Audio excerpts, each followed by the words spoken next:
Hi, I'm Stacy and I'm back for another episode of Better Financial Health in 15 minutes or less. And what I want to talk about today is 1%.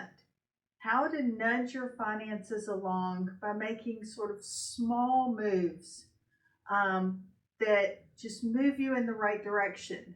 Oftentimes we think that we need to get everything perfect. We need the home run. We should have bought Nvidia 3 years ago. We should have bought Apple in 2004. And we're looking for the perfect house at the perfect price or the perfect job. What we really need to be thinking about, and what we have discovered in working with hundreds upon hundreds of retirees, is that these millionaire next doors have built their wealth not by swinging for the fences, but by doing the little things along the way, or to use a baseball term, they've hit a lot of singles. They haven't hit a lot of home runs, but just over time, that's compounded. And compound interest is a powerful, powerful tool. And so what I want to do is talk about how that can work for you, whether you're in your 20s and 30s and you're just starting out, or if you're already retired, how you can use the power of 1% to really help you. So for our younger listeners, the thing I would encourage you to do is, if you have a 401k or a 403b available to you, increase your savings rate by 1%. So if you make $60,000 a year, that is an extra $600 a year, or $50 a month. And over time, that could lead to that $600 in a year could lead to $50,000 or $60,000 by the time you hit retirement.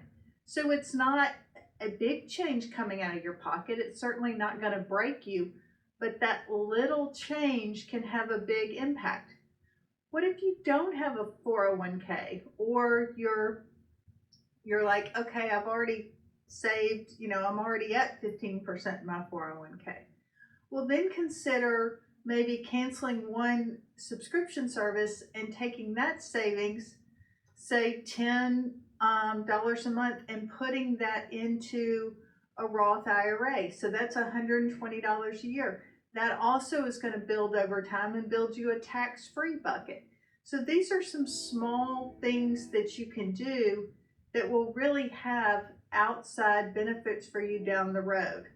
The other thing that you can do is, if you've got a savings account at the bank, or you're carrying more than $5,000 in your checking account, I'd really encourage you to look at either a high yield savings or a money market account, not at the bank, because a money market account at a bank is not really a money market fund, but a money market account at a large brokerage firm such as Fidelity or Vanguard or Charles Schwab. Those are going to earn you over 4%. And over time, that's sort of free money that you've picked up and earned on money that was just sitting there waiting for a rainy day anyway. And so if you've got, if you look at that and you say, okay, I was earning nothing on that money, on that $10,000, but now I'm earning $400 a year.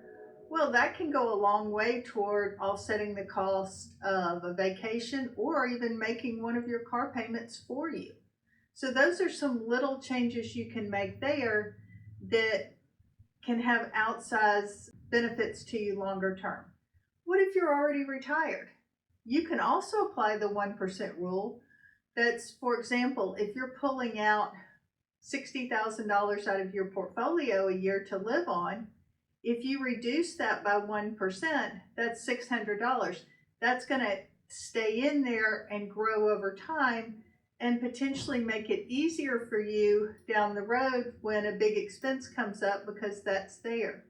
The other thing that you can do is to be a little tax smarter. If you're making charitable contributions and you're 70 and a half or older and you have money in a pre-tax IRA, you can pull that money out from the IRA. The check has to be made payable to the charity, but that money comes out of your IRA. You never pay tax on that money, goes directly to the charity, and they get full benefit from it. They don't pay tax on that money because they're a charitable organization. That's called a qualified charitable distribution.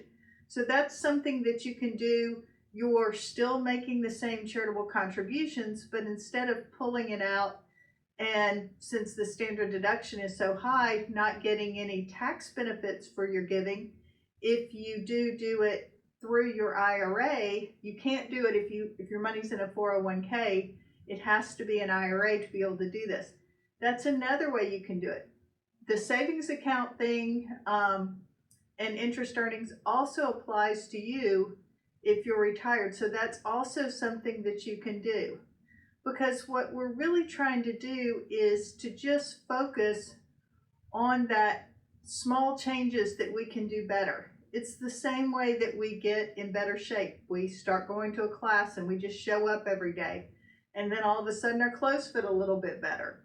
So those are some small things that you can do that will enhance your overall financial wellness over time.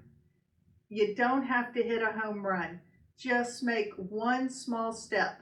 So I challenge you, what is going to be the 1% thing you try to do this week or this month to enhance your financial wellness? Thanks for tuning in. This has been another episode of Better Financial Health in 15 Minutes or Less.